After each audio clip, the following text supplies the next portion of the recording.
All right, so I hope I can record a few thoughts here real quick. I'm sitting outside.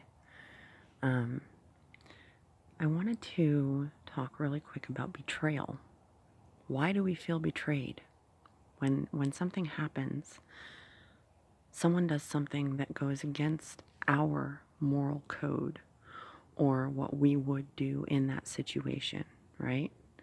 Um, or what we think we would do, right?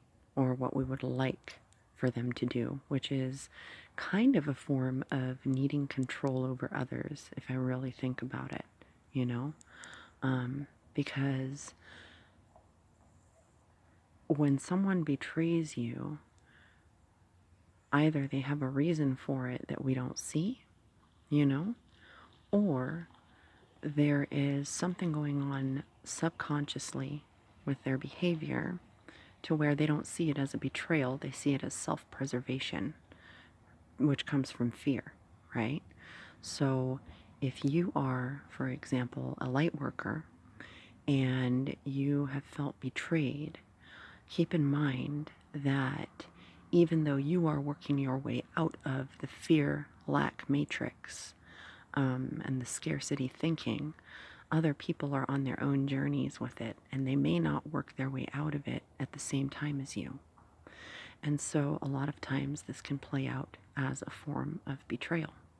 And the reason why I'm talking about this is because today I've been thinking a lot about betrayal and working through some of the past betrayals that I have experienced from other people, which brought forth some of the past times that people have experienced what they perceived as betrayal from me. Because look at, none of us is innocent, not in that way. We all have toxicity and triggers and things that play out subconsciously, unconsciously in our lives. So it's important to, whenever you feel triggered by something that has to do with another human being, turn that evaluation on yourself and introspect about your own life and see if there are situations and circumstances that have been similar in your past, for example, which could be like a karmic return, karmic replay of what's been already going on. And when you find that, then you can kind of see the bigger perspective, the bigger picture, and it becomes less painful that way. But first you got to get through the pain. You got to sit with it. You got to let it play out so that it can communicate with you. And when it finally does communicate with you, it's good to be in a place of inner peace to where you're not lashing out, but to where you're really taking into consideration all perspectives in whatever circumstance, and as well as the unseen. You don't know everything that the other person knows, just like they don't know everything that you know.